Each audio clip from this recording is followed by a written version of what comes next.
अच्छे बच्चे कैसे बैठेंगे? बेटा हम लोगों ने कल वाणिज्य गणित शुरू किया। वाणिज्य गणित मुख्यतः जो हम लोग की रोजमर्रा की जिंदगी होती है उससे संबंधित सवाल है। कल हमने अनुपात के विषय में सीखा था। अनुपात से हमें मालूम चलता है कि कौन सी चीज ज्यादा है, कौन सी चीज कम है, उनका एक हमें आपस का जो संबंध है वो समझ में आ जाता है। आज तुलनात्मक अनुपात के विषय में हम लोग थोड़ा जानेंगे। तो अनुपात दो तरह के होते हैं, एक होता है अनुलोम अनुपात,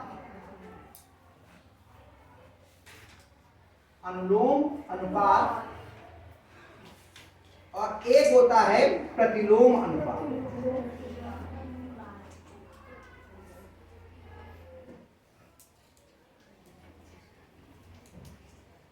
इसको बोलते हैं डायरेक्ट वेरिएशन और ये होता है इनवर्स वेरिएशन अंग्रेजी में।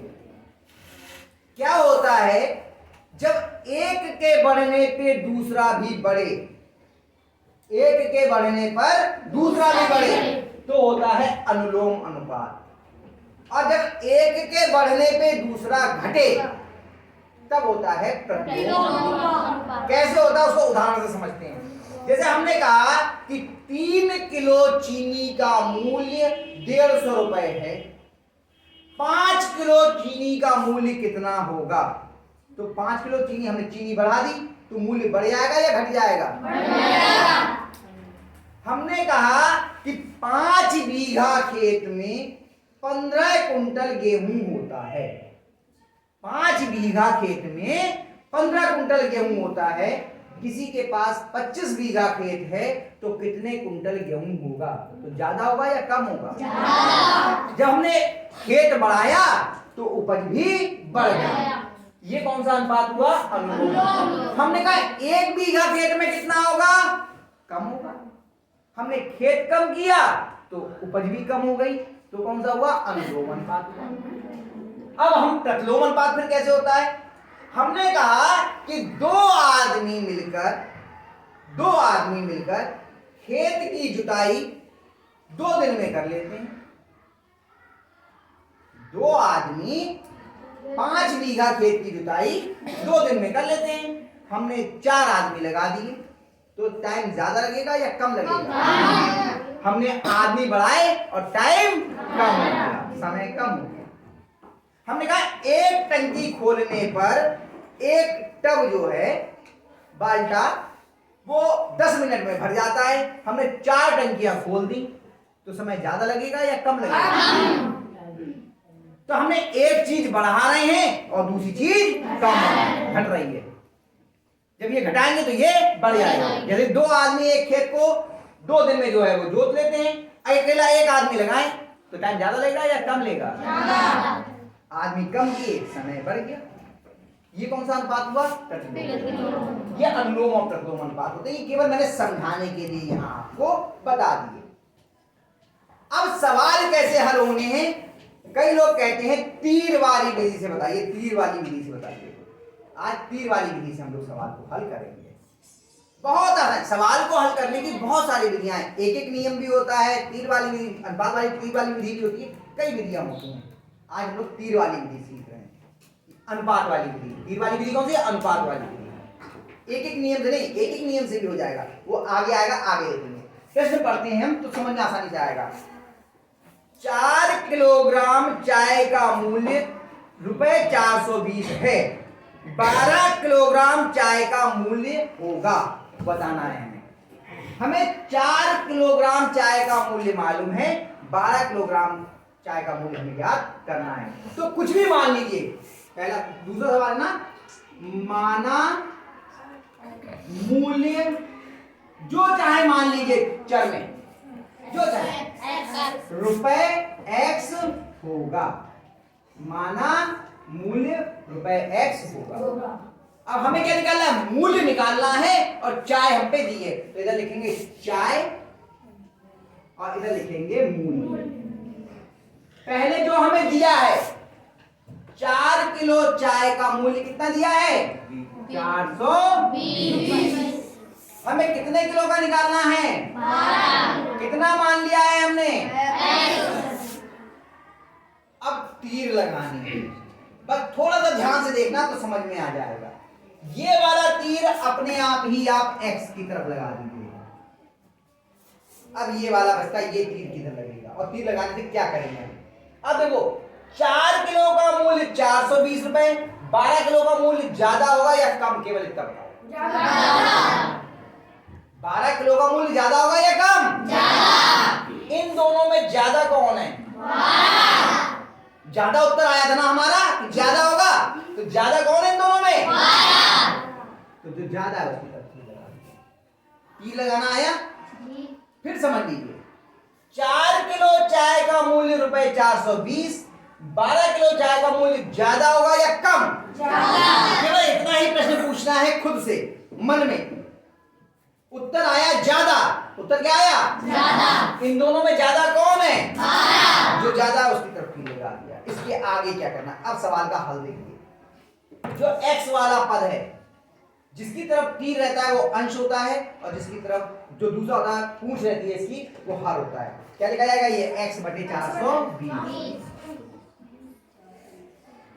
जो x वाला पत्ता वो लिखा भिन्न के रूप में, फिर लगाया बराबर का निशान, और फिर ये वाला लिखा।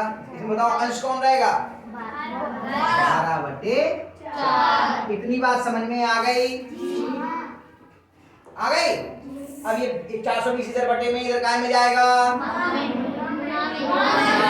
तो x बराबर 12 बटे 4 गुणा 420। 4 एकम 4, 4 तिया 12। x बराबर 420 की 3 से गुणा कर दो। क्या कर दूं? 4, हाँ देखो जवानी कर ली भाई बात। 3 शून्य 3 दूनी 6 और 3 चौक रुपए 1260।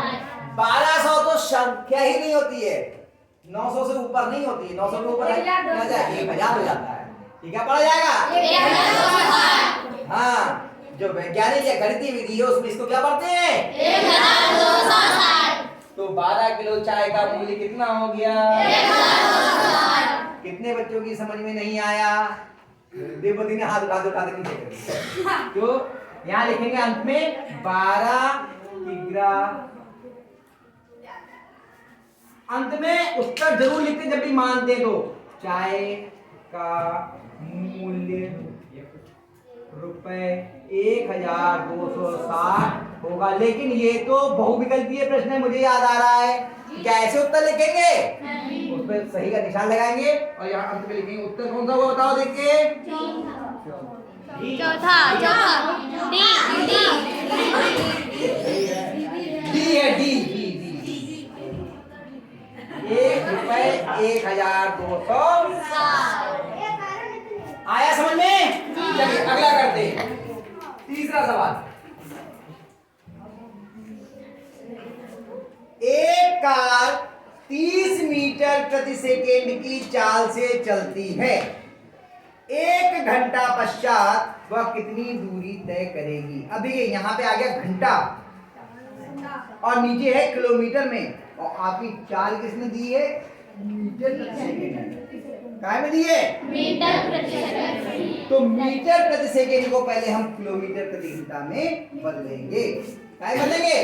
किलोमीटर प्रति घंटे में। कितनी है? 30 मीटर प्रति सेकेंड। 30 मीटर प्रति सेकेंड।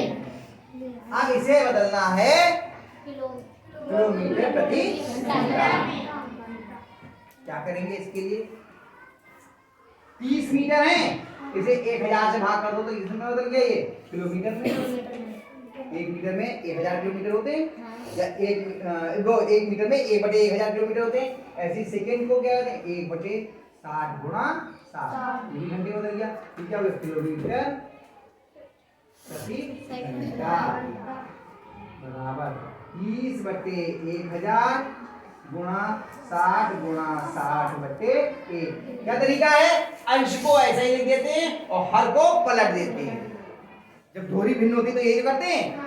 1 0 से 1 0 1 0 से 1 0 1 0 से 1 0। तो 3 छक 18 और 18 छक्का 108 किलोमीटर प्रति घंटा। यानी 1 घंटे में कितनी चलती है? यानी और आपको कितना चलना है? तो ये करे 1 घंटे पश्चात कितनी दूरी तय करेगा? ऐसी हल हो गया। 1 घंटे का ही तो बता रहा था। 1 घंटे में कितने किलोमीटर चल रहा है? कौन सा उत्तर सही हो गया? करने की जरूरत ही नहीं पड़ी, ऐसे ही हो गया उत्तर प्रति घंटे का मतलब तो 1 ही घंटा होता ना। सी 108 किलोमीटर। ये तो बिना अनुपात का सवाल हल किया, ऐसे हल हो गया। आया समझ में? तो ये 2 सवाल मैंने आपके कर दिए। अगले मैं अभी 14 सवाल छोड़ दे रहा हूं, मैं सीधे 5वां बता रहा हूं। एक और बता देता हूं ताकि आपको करने में और आसानी हो जाए। 14 छोड़ रहा हूं अभी, फिर 14 बाद में बताऊंगा। इसी तरह के चला ये बता देता हूं। 6 कलमों का मूल्य ₹24 है। 10 कलमों का मूल्य बताइए। 6 कलमों का दिया है और 24 का बताना है। तो माना मूल्य रुपए ए है। माना मूल्य रुपए ए है। तो इधर क्या लिखेंगे? कलम। और इधर क्या लिखेंगे? मूल्य। कितनी कलम का मूल्य दिया है? 6 का। कितना दिया है? 24 का निकालना है। कितना हुआ? ए। ये ए की तरफ तीर लग गया, ये वाला तीर लगा।